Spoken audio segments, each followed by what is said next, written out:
Em cima da hora.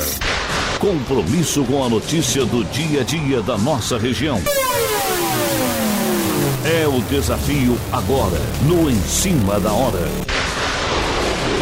Prestação de serviço pela cidadania e destaques do melhor que acontece em nossas cidades.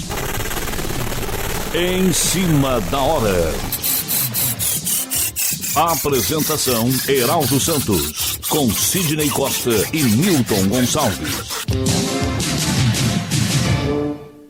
Bom dia, ouvintes, bom dia, internautas, bom dia a você que nos veio e ouve aqui pela Rádio da Vila, começando Em Cima da Hora nesta quinta-feira, dia 5 de março de 2020, sol em toda a Baixada Santista, mas é momento ainda de recolher os escombros e contar as vítimas. 25, Sidney Costa, em toda a região, 25 em toda a região, e ontem um dia de muita consternação com o sepultamento dos 2 bombeiros que morreram durante as operações de resgate às vítimas lá no Morro do Macaco Molhado, em Guarujá.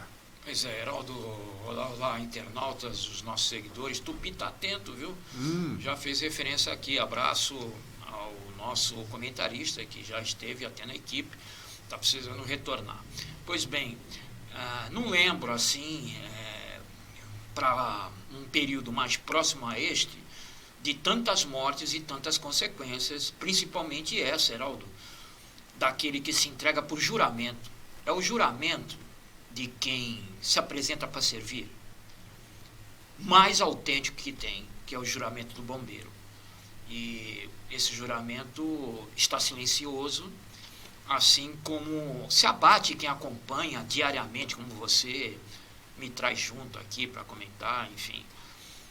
A própria equipe da rádio, né, que não vai fugir dos comentários de outros programas, a gente tem que dar notícia de um homem que se entrega preparado, inclusive na academia e sempre em treinamento, não consegue superar uma fatalidade, porque é o único, Heraldo. O bombeiro é o único. Se tem fogo, ele se apresenta. Se tem desgraça, ele está lá no meio tentando tirar alguém dessa desgraça.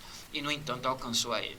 Eu penso que se a gente tem um país muito sério, a exemplo daquela sentença que outro dia tu anunciou aqui, de um juiz que finalmente acabou com 10 anos de inércia do poder municipal, deixando a pessoa embaixo d'água, e deu uma indenização grande, das maiores que eu já vi ultimamente, de mais de 100 mil reais. Que não vai passar no tribunal, nós estamos acompanhando, né?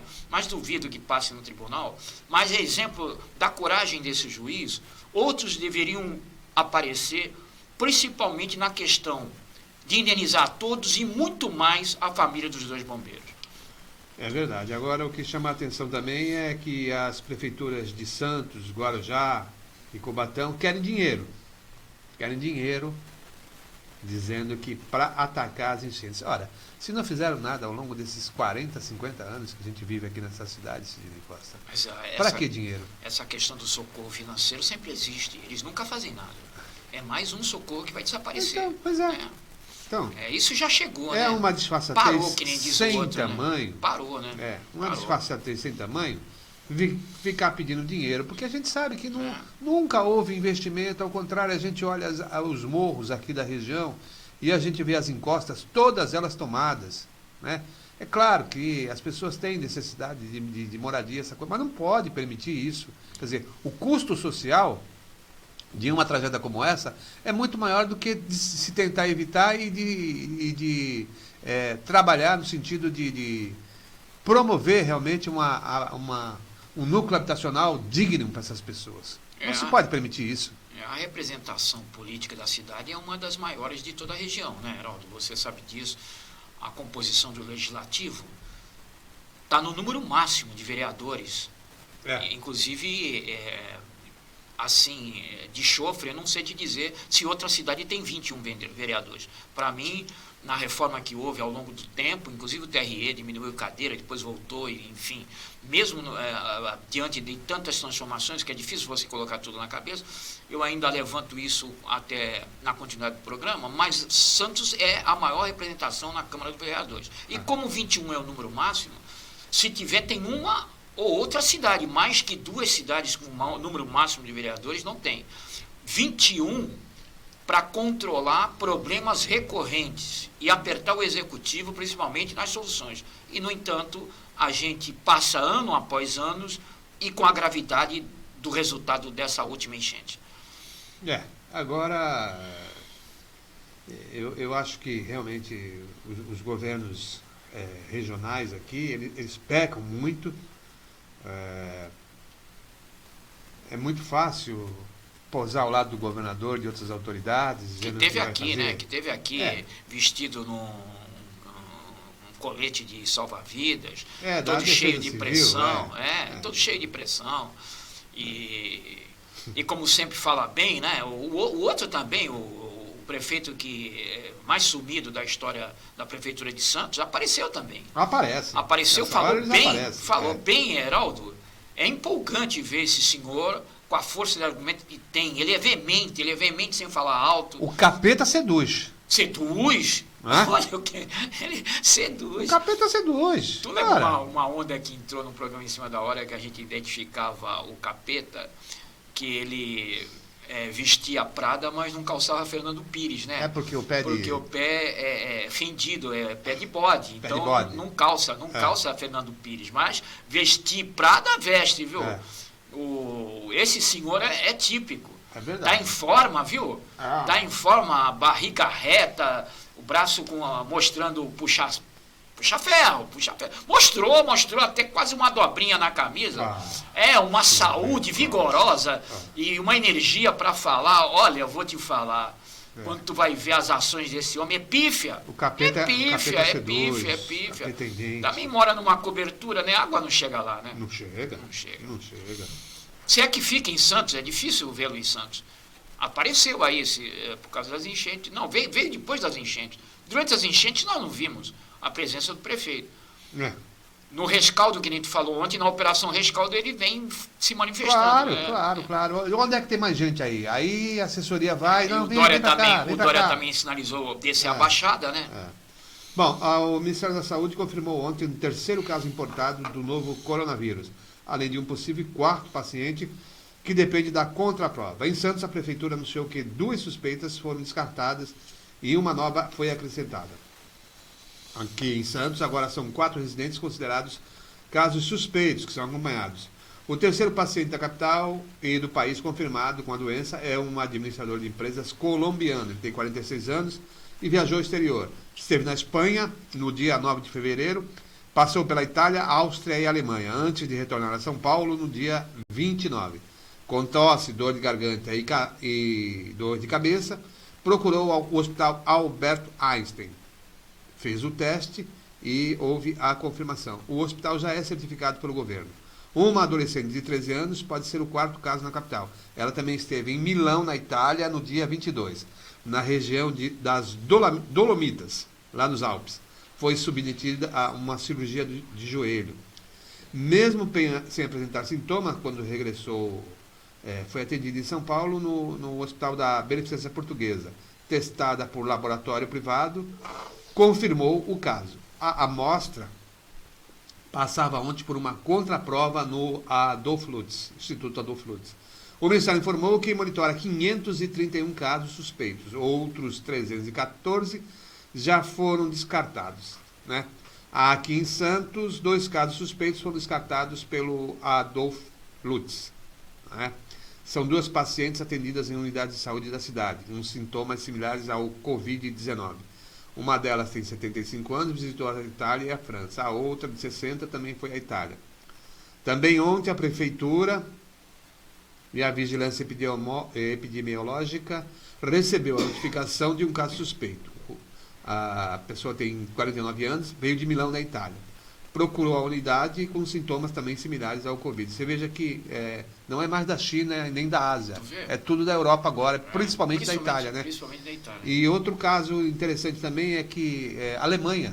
Pois é. A Alemanha, um país também muito... Identificando até muito cioso nas questões de saúde, né? E há também, uma identificação de um vírus que é próprio de lá. É um sintoma de que é um vírus que não tem nacionalidade. É mutação, né? Agora, o Heraldo, o grave lá na Itália é que eles não conseguem localizar o senhor número 1, que era para fazer ali um entorno da localização dele e começar a fazer Mas um cerco, é porque né? o espectro Então, de visitantes, né? Eles são muito, muito nômades, né? Então, essa impossibilidade que para nós já não foi difícil, porque quando desceu o brasileiro número 1 já foi, você já foi localizado e tratado, essa circunstância coloca a Itália em maior preocupação de alerta do que a própria China, que se sabe que começou naquela região de Wuhan lá, e dali começou um controle muito forte. O que diz para você, com essa repercussão forte na Europa, a partir da Itália, que o mundo não está estagnado, Heraldo. Não. Todos estão se movendo. O movimento em torno de visita de países e turismo e trabalho é muito intenso. E ontem a atriz Regina Duarte tomou posse, né, como secretária especial da Cultura. Ela afirmou que espera o apoio do Legislativo para impulsionar projetos culturais e que vai passar o chapéu em busca de recursos. Ué, o recurso não é no Legislativo, é no Executivo. Câmara, Legislativo, deputado... A imprensa já né? distorceu, eu entendi o que ela quer dizer. Bom, ela disse ainda que buscará pacificação e diálogo permanente com o setor. Meu propósito aqui é pacificação e diálogo permanente com o setor cultural. Nunca vai conseguir. A área cultural é a mais sensível e sempre que quando há uma eleição, a divisão é bastante traumática. Né? Ou é contra ou é a favor e tal, e não há pacificação. E o que é pior, só se administra grupos, não se consegue administrar geral. Ela vai ter que ter o grupo dela, senão não vai conseguir nada. Bom, já dispensou várias pessoas que eram ligadas ao ex-ministro, né? O homem lá do Goebbels, né? Mas embora tenha discursado que vai trazer a sua equipe, o presidente Bolsonaro falou que cabe a ele, né, vetar ou não vetar nomes indicados lá para a secretaria. Mas então, isso não se discute, Heraldo. Você é maduro com essa questão. Mas ele não precisava falar isso também, né? Pois é, isso não se discute. Principalmente na posse. Pode ser um momento festivo. O secretário vai apontar nomes e ele veta ou não. Agora, isso é do jogo, não precisa deixar isso tão claro dessa maneira, de maneira até radical, que já tira um pouco da força do que se espera. Porque essa questão da Secretaria de Cultura foi outro golpe do nosso presidente em direção a desarmar a cultura, porque, na verdade, ela tem unção de ministra, mas foi reduzido a uma condição de secretária, por causa do golpe que está sendo dado na cultura brasileira em nome de uma polarização. O Bolsonaro anunciou na campanha e vem mantendo esse anúncio de que vai tirar a cultura da mão da esquerda. E por isso que não tem status de ministro. Mas é impossível a gente achar que ela não tem autoridade de ministra. Tem sim. Bom, falar um pouquinho de política agora. O jornalista Datena, né? Zé Luiz Datena, filiou-se efetivamente ao MDB e agora diz que o mais natural é que saia candidato à prefeitura de São Paulo. Ele que vinha alertando que poderia ser vice na chapa do Bruno Covas, que é do PSDB, agora já sinaliza que pode realmente disputar a prefeitura de São Paulo. Bom, o Datena também gosta de bastante holofote, né? Ele vai segurar a cena política por um bom tempo. Essa manifestação dele de que vai disputar a eleição é a terceira já. E as outras duas não se concluíram e agora há também essa marcha e contramarcha acerca da condição que ele vai disputar. Ele anunciar cabeça de chapa majoritária indica nesse momento que o partido também vem com a proposta de se apresentar. O partido também quer visibilidade, porque ele podia fazer, como alguns fizeram até aqui na nossa região, de que está à disposição do partido, e o que o partido determinar ele irá fazer. Mas se ele já anuncia dessa forma, é claro que tem aí o que a gente conhece como pirotecnia prévia, para também dar esforço e reforço para o partido. Sempre em época de eleição o nome dele é colocado. Há algum tempo, mas as últimas duas ele disse que sairia candidato para senador, depois até para disputar o governo, e, no entanto, na última hora não se efetivou. Olha aí, Sidney, ainda na área política, começa hoje a janela para mudar de partido sem qualquer punição, é isso? Exatamente. A abertura de janela, assim como algumas mudanças que foram trazidas em 2017 pela Lei 13.487, é uma novidade que fere de vez a organização política desde 1997. Você sabe muito bem que a lei eleitoral, que vem sendo mudada constantemente por resoluções do TRE, aliás, o TRE, absurdo, que deveria julgar, ele abre um precedente para baixar essas resoluções, dizendo que o Congresso não legisla. E é uma verdade. A lei eleitoral, ela é a 9.504 de 1997. E em 97 inaugurou o que se chamou de coligações amplas para majoritário, o cargo, e para os proporcionais. Essa tal coligação facultava surgir uma outra entidade partidária. Por exemplo, dois partidos se juntavam, MDB e PSDB, e trazia Santos tem cura, por exemplo. Já as duas legendas desapareciam e surgia Santos tem cura com uma nova legenda. E aqueles candidatos que estavam ali incluídos disputando passavam por uma outra forma de quociente eleitoral e de disputa do cargo. Às vezes era possível você ver um candidato com 3.000 votos não sentar na cadeira de vereador, e um candidato de outra coligação com 1.800 sentar. Isso acabou. A Lei 13.487 de 2017 está permitindo apenas coligação majoritária. Na proporcionalidade, ou seja, nos cargos para vereadores, eles terão que ser conquistados pela maior quantidade de votos, o que se chama de voto nominal.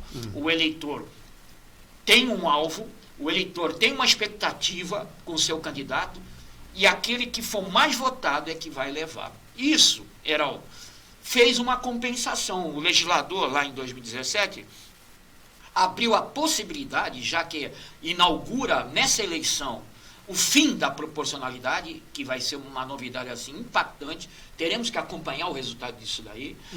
O legislador abriu uma janela, meu caro, uma janela sem prejuízo para o candidato que está num poder, que tem mandato, por exemplo, um deputado estadual que resolve sair governador. Ele vai poder trocar de partido a partir de hoje, 5 de março, até 4 de abril, nessa janela aberta pela lei. Sem prejuízo para si, que você sabe, é um entendimento ainda jurisprudencial, não está na lei, de que o mandato é do partido. Se a pessoa troca sem justificativa, perde o mandato. Mas isso não vai acontecer por causa da compensação que o legislador planejou para o fim da proporcionalidade. Portanto, aquele candidato que pretende sair governador no majoritário ou que pretende sair na proporcionalidade, ele tem uma janela aí para achar a cadeira mais confortável, partidariamente falando, para disputar essas eleições. Outra coisa interessante é uma decisão de ontem do TST também, que... TSE, né? TSE? Não, de âmbito federal. Sim, TSE, né? TSE, isso. O fim, né, do rabo de chapa. Não é que é o fim do rabo de chapa. Quer dizer, aquele puxador de voto, o cara que tem aí 1 milhão, 2 milhões de votos e tal, se elegia e, na rebarba, traria ali, supostamente, um candidato com 100 votos para a Câmara Federal. Acabou isso. Agora tem que ter um mínimo, tem que ter 10% do quociente eleitoral. É isso? Mas isso não é novidade. Isso veio em 2017 também. Isso daí já entra na cláusula de desempenho. Tem gente que chama de cláusula de barreira. Foi aplicado, sim, Heraldo. Foi aplicado, vem sendo aplicado. Seriamente aplicado. Tem gente que chama de cláusula de barreira, mas, na verdade, no texto de apresentação da lei, é cláusula de desempenho.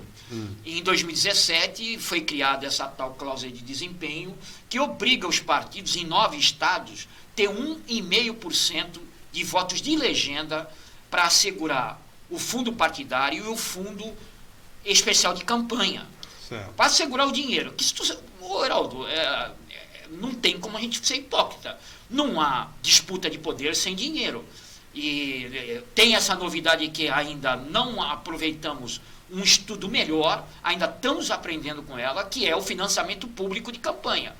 Eu acho terrível, nesse momento, falar em financiamento público, quando o Brasil atravessa uma crise, mas a gente ainda não consegue, nem a imprensa, viu, discutir isso com segurança. Ainda é muito confuso. Agora mesmo, daqueles 1 bilhão e 200 milhões que vieram para a campanha de 2018, foi aumentado para 2 bi. Vai vir 2 bilhões de dinheiro público para essas campanhas municipais. E elas são divididas, esses valores, pelos partidos que estão rígidos. Para ficar rígido, você teria que ter 1,5% dos votos válidos em 9 estados.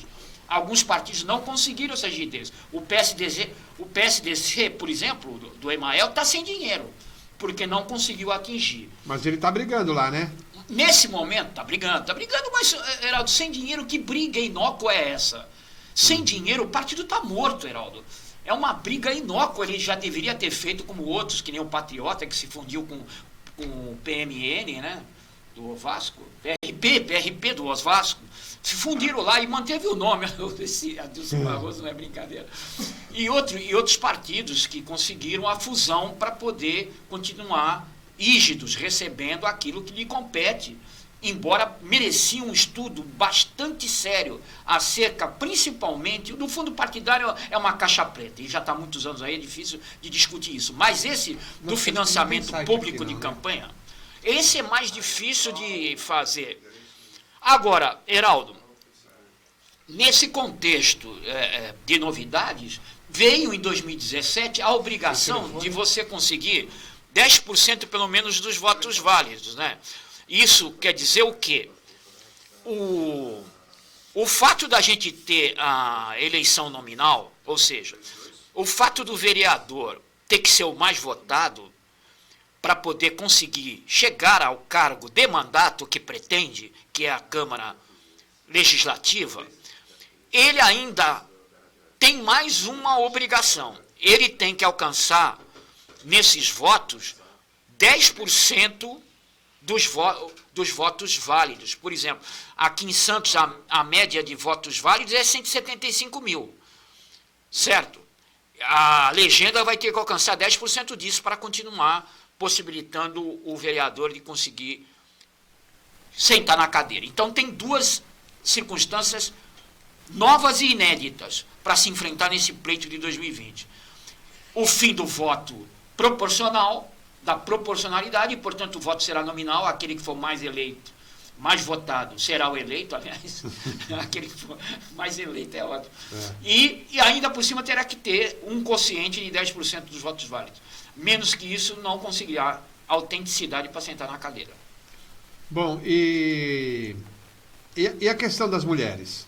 A questão das mulheres é a mais emblemática, porque elas deram um avanço naquela reserva legal. Você sabe muito bem que toda eleição o partido tem que reservar 30% dos postos para ser disputados pela área feminina, e elas foram mais longe, elas conseguiram 30% de reserva também no fundo especial de campanha. Da vez passada, em 2018, houve muita fraude, ou seja, colocaram mulheres para disputar só para pegar o dinheiro e não tiveram um voto sequer, e dessa vez o Ministério Público vai estar atento. Então, elas têm 2 reservas. Tem a reserva legal de cadeiras para disputar, de oportunidades, aliás, para disputar a eleição, que é de 30% de todos os candidatos, e terá também 30% do valor do fundo especial de campanha para disputar a eleição. Bom, então esse é o desafio maior dos partidos. Então, dos 3 bi, aliás, dos 2 bi que foi aprovado, 600 milhões é para as mulheres, viu, Heraldo?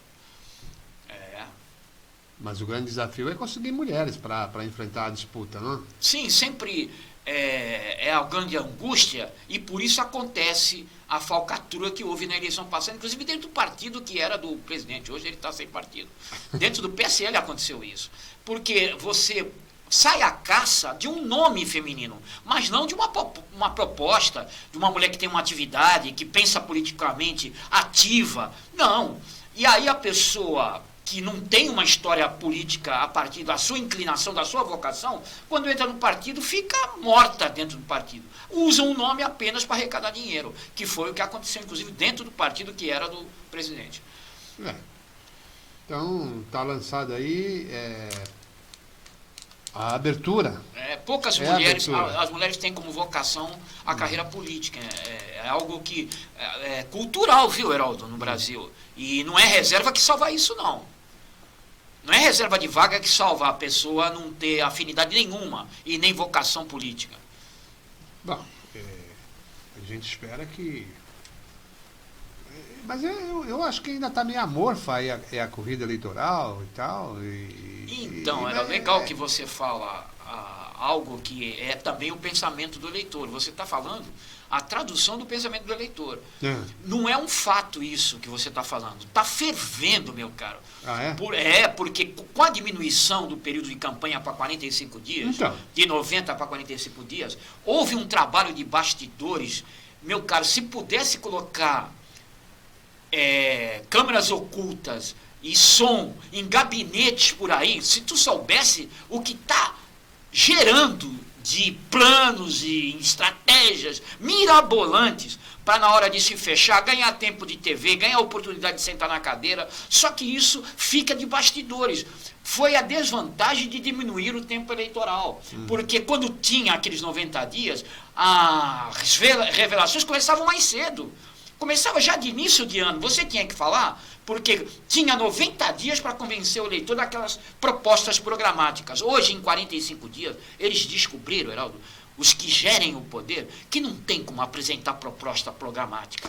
Tem que, em 45 dias, ganhar. E para ganhar, é na fase e no pensamento de estratégias mirabolantes, como o uso de redes sociais, ataques e desataques, informação e desinformação. Então, hoje...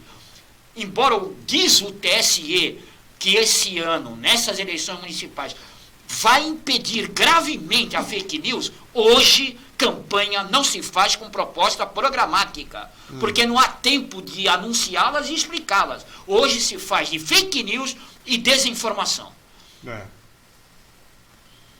Eu destruo o outro mandando vídeo, ele com 5 mulheres, achando que isso vai dar certo, no final voltou a favor. Então hoje o negócio é sujo, Heraldo.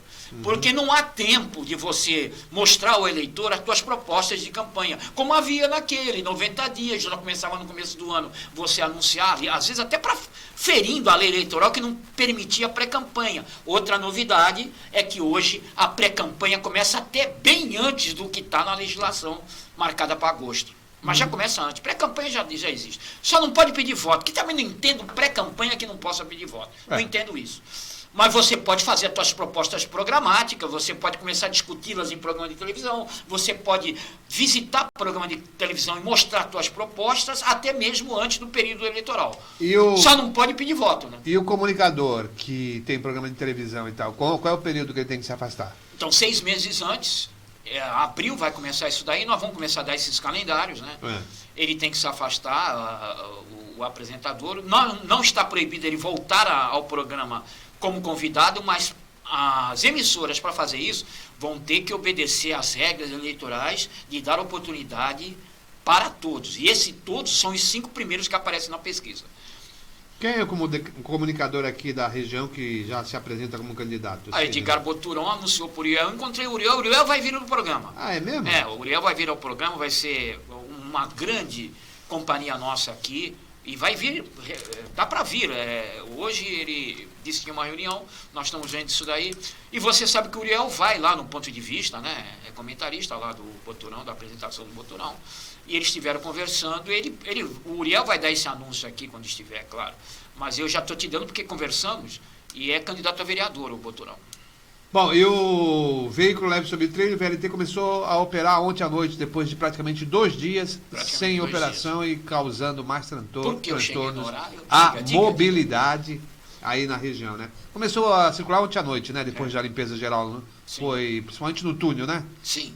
ali no... E diga porque eu cheguei no horário. Cheguei no horário, o VLT ajuda nesse sentido. Não me traz até aqui, mas me ajuda a ganhar um período bom de trânsito, e aí aonde eu desço eu já faço a baldeação, as minhas custas e as minhas expensas. Pois é, foi realizada a limpeza do solo que atingiu o trilho, né? Atendendo a avaliação dos geólogos da Defesa Civil de Santos. Foi feito também na quarta-feira a poda de um bambuzal localizado ali próximo ao deslizamento para diminuição do seu peso, né? O serviço executado passou pela aprovação da Defesa Civil de Santos, que liberou o local para o retorno das atividades do modal. Bom,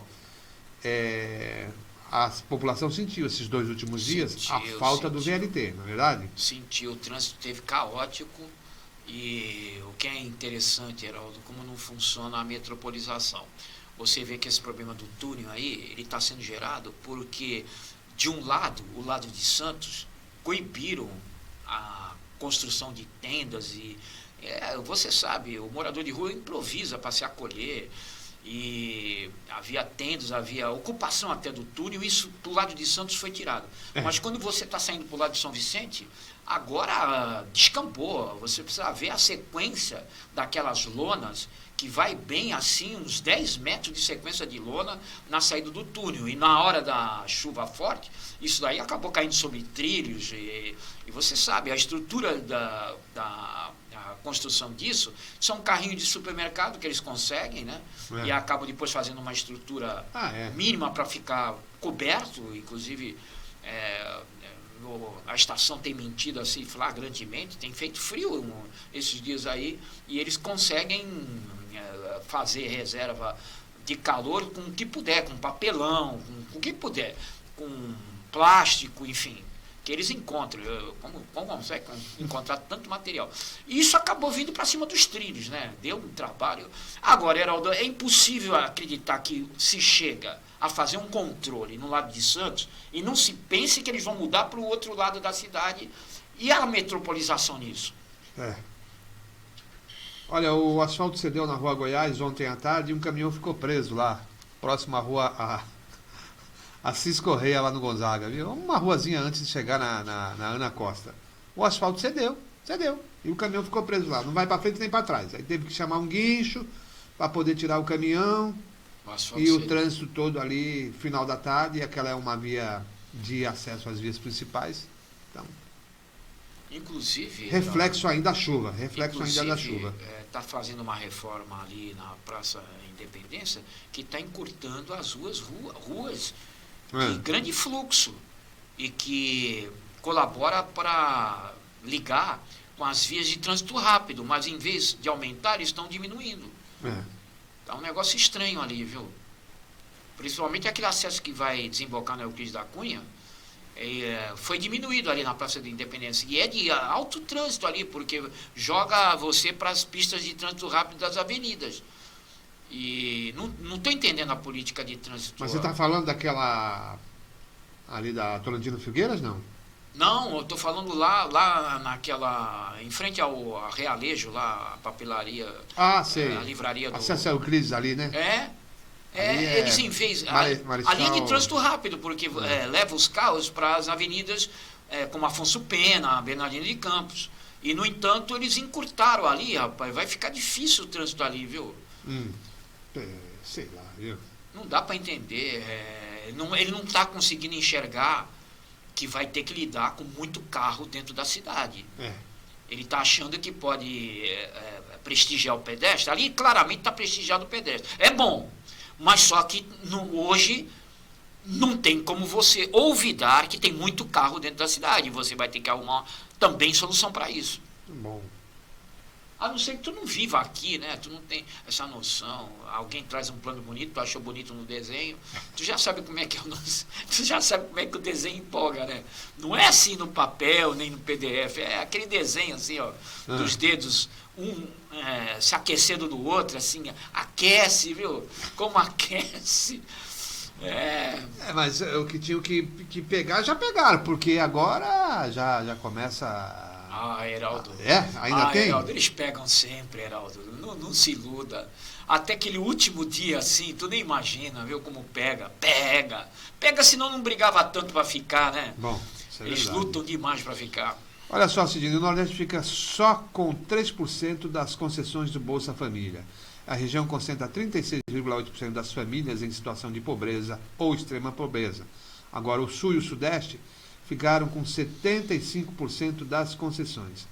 O governo Jair Bolsonaro priorizou o Sul e Sudeste na concessão de novos benefícios do Bolsa Família em janeiro, em detrimento da região Nordeste, que concentra 36,8% das famílias em situação de pobreza ou extrema pobreza.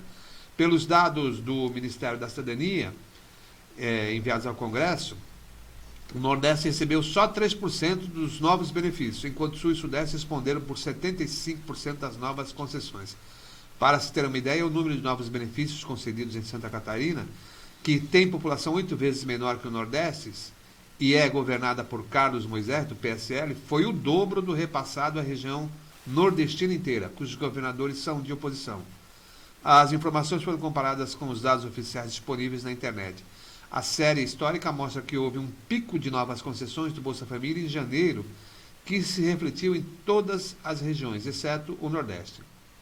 Nas eleições de 2018, a região Nordeste foi a única que votou majoritariamente no candidato do PT, Fernando Haddad. No segundo turno, o petista teve 69,7% dos votos válidos, ante 30% de Bolsonaro. Nas demais regiões, o atual presidente foi vencedor. No Sul, conseguiu a maior vantagem, 68,3%, ante 31,7% de Haddad. Após eleito, Bolsonaro se envolveu em uma série de polêmicas com o Nordeste. Na mesma época, o Estadão revelou que o Caixa havia reduzido o volume de novos empréstimos para a região. Heraldo, é um disparate, né? É um disparate. Se é para manter um projeto social que bem refletiu ontem o Medrado, tem que ser um projeto de governo, né? Não é por etapa, por eleição, por simpatia. E você vê uma região que sempre promoveu a migração para cá, que é o Nordeste, ter diminuído a cota de participação no Bolsa Família. Não que, olha, é uma coisa interessante. Uhum. São duas circunstâncias que temos que analisar. Não pense que mesmo aqui nas grandes cidades não tem miséria absoluta.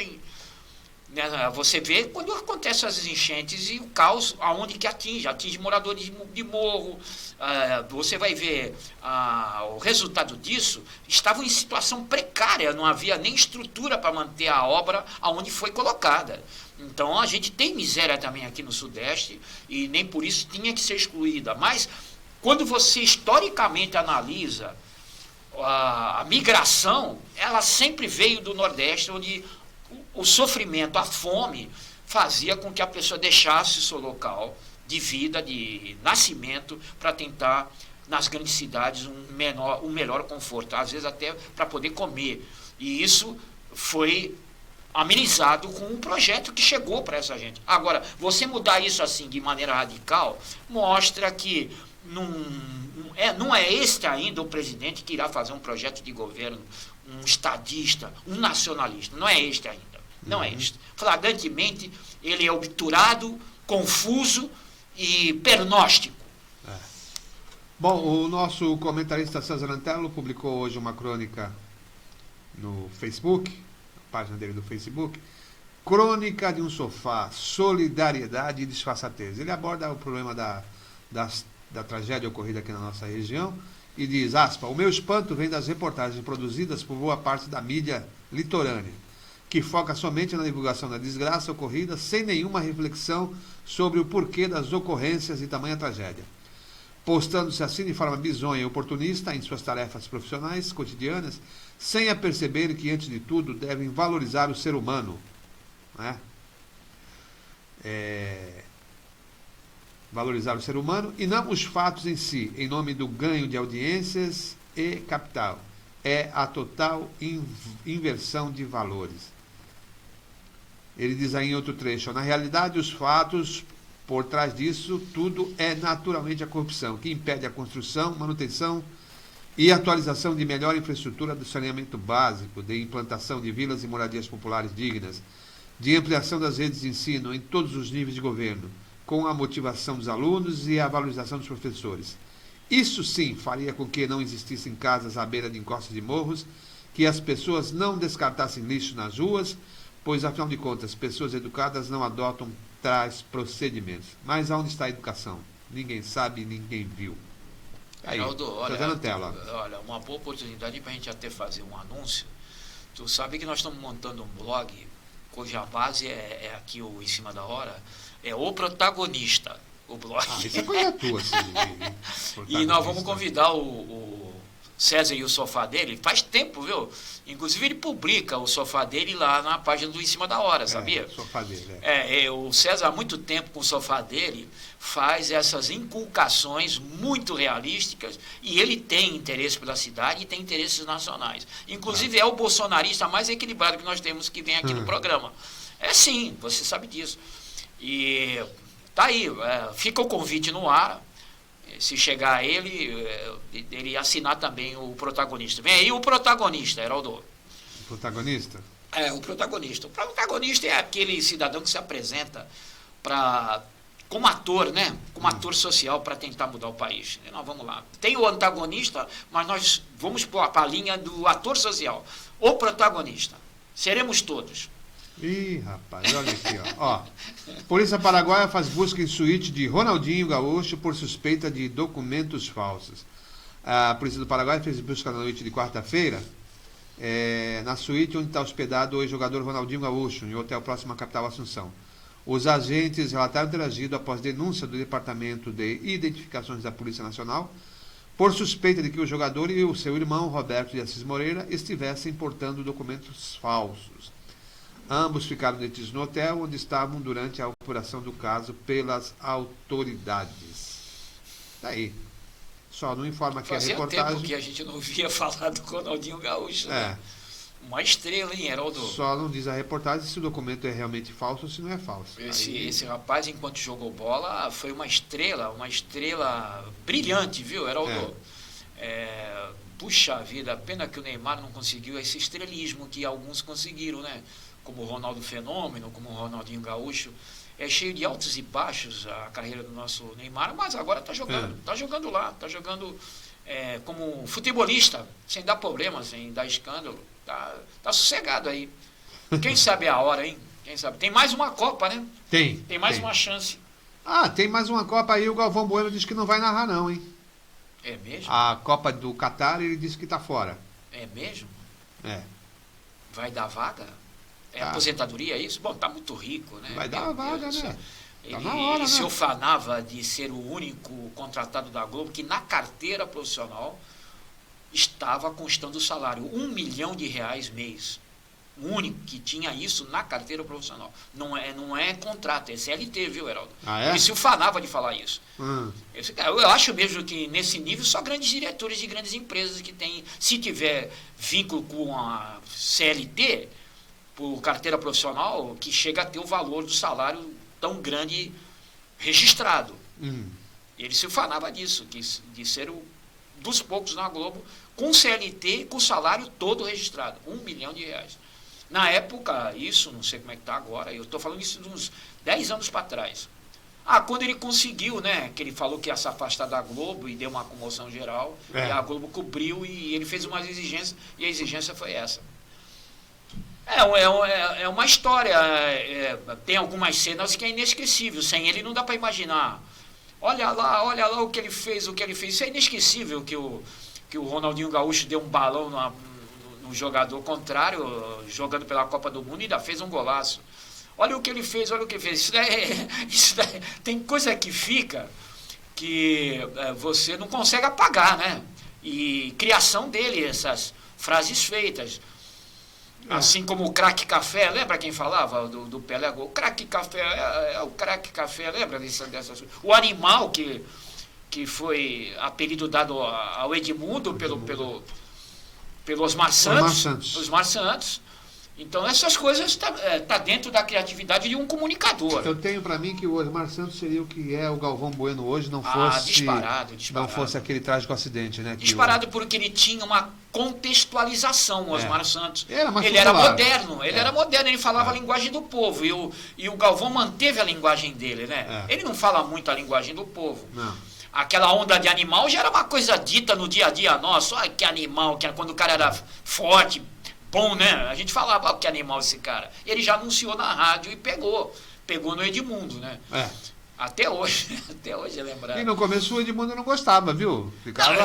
foi difícil, acho que até hoje não... Não, aí depois foi lá e agradeceu e tal, e ele ficou conhecido mundialmente como porque animal. Foi uma ousadia. Você sabe que havia dois mundos.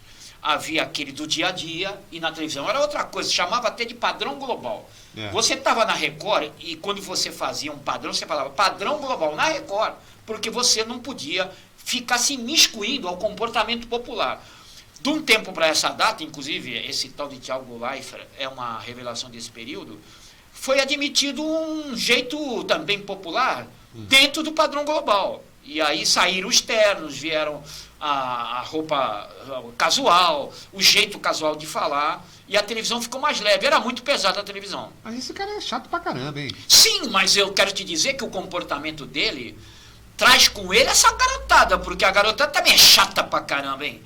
Tu pensa que tem Gabriéis por aí? Que você pode tocar um papo adulto, conversar sobre muitos assuntos. Que é isso, rapaz? Essa molecada é chata pra caramba. Ele trouxe essa garotada junto com ele. Mas eu quero saber o seguinte, se você fosse diretor da Globo, diretorzão, você se colocava esse tal de Thiago Leifert aí? Cara, quem colocou foi o Bambambam da televisão brasileira. Foi o Boni que colocou ele, o pai. O pai tem 60 emissoras. Não. Sim, senhor. Sim, senhor. O Boni pai tem 60 emissoras. Esse moleque foi revelação numa delas. E aí foi parar na Globo. Você vai dizer que o Boni velho ainda manda na Globo? Não, ele tem emissoras, que repetidoras de imagem. Esse menino foi revelação numa das emissoras dele, talvez de Campinas. Não foi isso que eu perguntei. Eu perguntei se você colocaria. O Boni colocou esse menino lá. Você colocaria? Ele traz audiência por causa da garotada, a garotada vem com ele. Tanto que a garotada do BBB deu 40 milhões de votos recentemente aí. E o máximo que o Bial trazia, 32 milhões. Ele traz a garotada com ele. Vai por mim. Essa garotada é cabeça assim, é do estilo dele, uma conversa fácil. A garotada não tem o estilo do Gabriel. Vem falar pra mim de BBB, que isso é importante. Sim, ele foi parar no BBB, que é tirando um monstro do jornalismo da Globo, que colocou isso nos píncaros da audiência. Esse tal de Bial, cantando poesia, que ele ficava cantando poesia nos julgamentos lá, para tirar as pessoas, e o máximo que ele conseguiu foi 32 milhões. Essa semana aí o moleque conseguiu mais de 40 milhões de votos. Ele traz uma garotada com ele. Ele tem aqueles que gostam daquela conversa fácil, do jeito casual, que hoje também é um padrão global. Mas qual é a importância de BBB Audiência. Quem pega 40 milhões de votos por telefone, tu não imagina quanto é o custo disso. Tem uma receita fabulosa. Então o país vai melhorar bastante, né? Depois dessa audiência e depois desse BBB. O Brasil tem esses altos e baixos, é incompreensível. No mundo inteiro acabou essa porcaria de BBB. Sim, mas aqui ainda está muito vivo. Aqui vai, lógico. Aqui você quer depurar... Nós não vamos... Aqui você quer depurar suas angústias com diversão. Olha, desculpa, eu sei que vou tocar num assunto que já me tirou até a coluna de entretenimento. Mas essa série mesmo dos Vingadores é bem para essa molecada. Escuta bem, uns ou outros, que nem o Gabriel, que aprofunda em algumas coisas técnicas e científicas, tem muito nexo, o resto vai lá para esvaziar a cabeça. Naqueles monstros ridículos, mal desenhados, é horrível aquilo lá. É horrível. Até os heróis são mal desenhados, mal aparelhados, enfim. Mas foi o recorde de audiência de todos os tempos, os Vingadores. É o tempo moderno, Heraldo, nós vamos ter que conviver com isso, entendeu? Muito pouco fundamento em todos os assuntos e estratégias de você viver em evidência. Quem primeiro falou isso quando ninguém pensava isso? Que nós íamos lutar por 15 minutos de fama.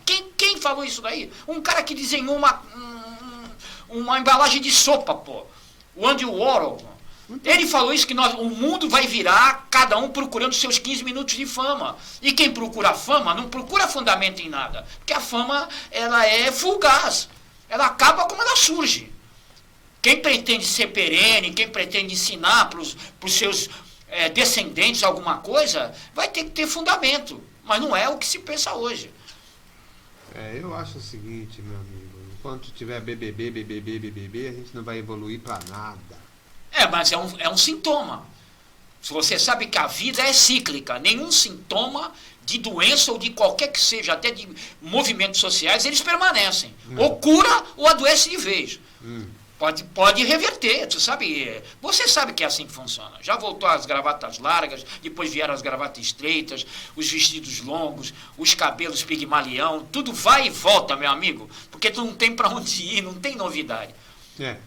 Só a ciência que traz novidade, e muitas delas que passam nas filmagens viraram realidade, como o celular, era objeto de contato dentro da nave da Jornada nas Estrelas. Quem diria que aquilo aquilo ia existir, cara? Existiu até um modelo igualzinho àquele que era usado nos filmes da Jornada nas Estrelas. Então a gente tem que estar atento a essas coisas, né? Tem coisas que viram realmente para além da fantasia, se tornam realidade, e tem coisas que vai ser cíclica. Nós vamos voltar no tempo a praticar aqueles comportamentos, senão o mundo não consegue continuar. Eu acho isso um absurdo, porque, por exemplo, se você falar assim, eu não vejo BBB, você está fora de contexto. E o que é pior, né, Heraldo, você pegar uma Folha de São Paulo que mantém uma página, cara, dizendo o que está acontecendo, inclusive o Chico Barney, o cara que escreve isso daí, rapaz, festejado esse cara. Ele escreve sobre Fazenda, sobre BBB, ele anuncia quem entra e quem sai, antes de começar as votações. O cara é uma fera. E é um cara hoje mais lido na Folha de São Paulo. Dá para tu acreditar um negócio desse? Então é difícil, né? Quando você está num mundo que o Bauman, né? Esse filósofo que morreu recentemente, é um filósofo do nosso tempo. Ele diz que nós estamos vivendo um tempo de liquidez. Nada tem fundamento, é a vida líquida. Se você não vê BBB, você está fora de contexto. É a vida líquida. Fora do mundo. Aliás, a vida líquida não é uma particularidade de comportamento social. Até no mercado financeiro, tem empresas que sobem e ficam valorizadas e, de repente, sumiram. Principalmente essas startups, essas que movimentam o mundo da internet. Quantas que estiveram no top e, de repente, sumiram. E outras que tornaram-se multimilionárias, como a Amazon. Quer dizer, é difícil hoje, é uma vida líquida, é rapidez para tudo, Heraldo. A água não invade e ocupa todos os lugares. Derruba um copinho d'água desse daí para tu ver o que acontece aqui dentro da sala. Vai em lugares que você nem imaginava que era capaz um copo levar água para tanta parte da sala. É a vida líquida. Ou você tem essa dinâmica de alcançar todos os lugares enquanto vive, nada de fundamento fixo, de foco, de ficar ali sentado lendo. Imagina, Heraldo, aqueles dias inteiros que a gente, quando estudou direito, tinha que ficar trancado, vezes na faculdade, dentro da biblioteca. Quantas tardes eu passei trancado, eu esquecia de ir ao banheiro, meu caro, lendo. Quem é que faz isso hoje, Heraldo? Para depois tu chegar no café e me soltar um sinalagmático. Fiquei falando a semana inteira essa palavra. Sinalagmático. Fala sinalagmático para a molecada de hoje, porque se tu não leu toda aquela obra do Pontes de Miranda sobre direito civil, tu não vai encontrar essa palavra, que são os contratos. Quem que senta hoje dentro de uma biblioteca e passa a tarde inteira, doutor Heraldo? Por favor, acabou, meu irmão. A vida hoje é líquida. Nós vamos ter que conviver com isso. Nós estamos jurássicos, nós perdemos nosso tempo. Aliás, aqui nós fazemos algo parecido. Aqui a gente se tranca aqui e fica uma hora. Perdemos, porque não é para isso. O programa que mais está dando audiência na Jovem Pan, batendo com o Pânico, é um tal de Morning Show. O que eles falam lá, Heraldo? TV, novela. Pelo amor de Deus, Heraldo. É o programa que hoje bate no Pânico, porque o Pânico começou a colocar coluna de política, já está perdendo audiência, meu caro. Tu não sabe, eles têm que ficar fazendo flexível a pauta. Não pode. Começaram só a botar política, já estava perdendo audiência no Morning Show. Tem um tal de Fefito que também escreve na Folha. Tem um tal de Fefito, meu amigo, é duro, hein, cara? É duro tu receber Chico Barney e Fefito num programa, meu caro. O Barney é o do desenho? Não, o Chico Barney é esse que escreve BBB e Fazenda, lá na Folha. O mais lido da Folha. É O jornalista, Heraldo. Formado, como você diz. Por favor. Jornalista formado, escreve bem pra caramba. Escreve bem. O problema é que a pauta dele é terrível, né? É um corvo, né? Por que corvo? É um corvo. Escreve bem. Vive da carniça. Mas vive da carniça. Ué. Não, acabou. Eu não recomendo mais nada. Não é? Tá certo. Não é fazenda. O que é fazenda? É o quê? Fazenda de boi, de gado? Tá certo. Hoje nós começamos no horário, tá certo. Chega. Olha só, Vou mudar. O bloco de protagonista é o corvo. É um corvo. O corvo. É um corvo. Vive da tragédia, porra. Vive porra, de fofoca, de quem tá com quem tá comendo quem. É isso. É verdade, é só isso. Chico Barney é só isso. Só essas bobagens. Fefito. Fulana postou no Instagram. Esse Morning Show... vai estourar a bolsa. Eu fui obrigado a ver porque houve uma confusão entre o Pânico e o Morning Show. Um começou a bater no outro, né? E eu fui ver qual era a confusão. Meu irmão, olha, nós chegamos no fim do poço, ainda mais acreditar que é líder de audiência um programa desse. Em meio à tragédia, cães e gatos, animais domésticos também sofrem muito nessa situação. Tem muitos bichinhos abandonados aí, Sidney Costa. Então, as pessoas que estão se cotizando aí, fazendo doações, também podem fazer doações para essas entidades que dão socorro, né, aos animais. A Codevida, a ONG DVA, ONG Patinhas que Brilham, ONG Viva Bicho, Farmácia Essência da Vida, enfim, ONG Mapan, são várias entidades que também atendem os bichinhos aí. E se você gostar muito de animais, se tiver como adotar e tiver condições, faça isso também. Perfeito. Né? Porque muitos bichinhos perderam seus donos aí, é muito triste. E particularmente alguns até contribuíram para encontrar os corpos, né? Particularmente aí. Os cães, eles são realmente um animal melhor que o ser humano. Particularmente os cães. Os gatos são mais independentes, é difícil pegar vínculo. Mas os cães são extraordinários. Mas os cães são extraordinários. São extraordinários. O gatinho muda, o dono muda, o gato fica na casa. E cada raça tem uma inclinação. Tem aquele que é patrulheiro, tem aquele que é salvador, tem aquele que é até curador. Tem cão que dentro de uma família, inclusive descoberta não recente, que ajuda na educação dos filhos autistas e tudo mais.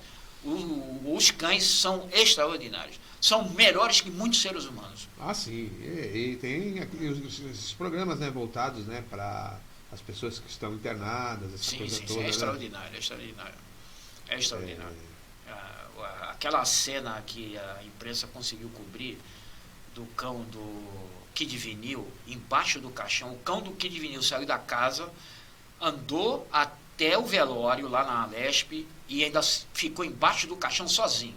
Achou o Kid Vinil, que só tinha um sucesso. Sou Boy, aquela música lá. Mas ele era produtor também. Produtor. Ele se virava muito bem. Ele se virava muito bem. Uma figura encantadora, inclusive. E o cachorro achou o velório, Heraldo, e ficou. A imprensa seguiu, cobriu. E olha, isso aí Quanta gente não foi lá despedir do Kid Vinil e na época até foi agraciado por aquele momento efervescente da música popular, que também trouxe uma linguagem que o povo queria ouvir. Já estava cansado daquela MPB chata, estava querendo ouvir uma coisa mais popular, e o Kid Vinil fez parte daquela mudança, que hoje está até demais, está popular demais. Tem até um filme, né, que se baseia em fato histórico mesmo, daquele cão. Né, sim, porque foi o Richard Gere, né, que fez esse filme, não é isso? Esse cão é japonês, esse cão é lindo. Então, ele trabalhava numa outra cidade, pegava o trem. É um cão japonês, né? Akita. Olha. É lindo esse cachorro, lindo, bonito. E o cão ganhou até uma estátua na cidadezinha, não foi? Foi. Todo dia ele ia lá, esperando dois. E o Kid Vinil teve sua história. Bom, com a saudação aos cães, a gente vai encerrando o programa de hoje. E amanhã aqui o Dr. Fernando, né? Ou só preso à área veterinária? Porque cão tem por aí. Tem muito cão por aí. Tem. Mas aí já fica pejorativo, né? Bom, amanhã é o Dr. Fernando, né? Amanhã é o Dr. Fernando. Pauta importante que ele cuida de entretenimento, aquilo que eu abandonei, ele está cuidando, viu? Traz os programas, né? traz os programas Vou culturais. chamar o Alex Ponciano também amanhã. É mesmo? Para dar um Eu tentei chamar ele, não atende a mim de jeito nenhum. anti-bolsonarista. Porque ele deu um show aquele dia que esteve conosco. Sabe que eu estou até hoje usando aquelas artes dele porque estão atuais, não ficaram defasadas, sabia? Não. Repercutiu aquela frase do Heleno, tá até hoje. Do Heleno até hoje. E o coronavírus chegando, né? Que coisa! Chegou mesmo. Eu estou usando até hoje aqueles desenhos dele, que cara criativo, não? Merecia um lugar ao sol, hein, Heraldo? Como é que a gente ajuda o nosso Alex, hein? Muito bem, Sidney Costa. Vamos encerrando aqui até amanhã pra gente continuar nessa senda. Nessa senda. Isso Senda aí. traçada, vem aí o protagonista. Vai Fiquem... virar um corvo. Vira um corvo, tu tem que falar maldição. Fiquem com Gostei dessa. uma programação... Só tu pra me fazer rir. Eu quero dizer que acordei enjoado. Fiquei entre vir ou não vir. Aí falei, quer saber, eu vou. E eu tô com esses problemas, né? Ainda tô em tratamento.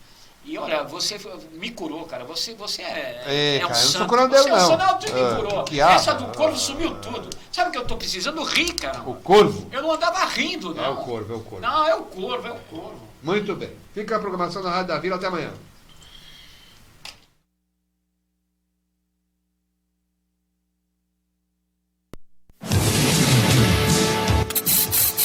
Em cima da hora. Compromisso com a notícia do dia a dia da nossa região. É o desafio agora, no Em Cima da Hora. Prestação de serviço pela cidadania e destaques do melhor que acontece em nossas cidades. Em Cima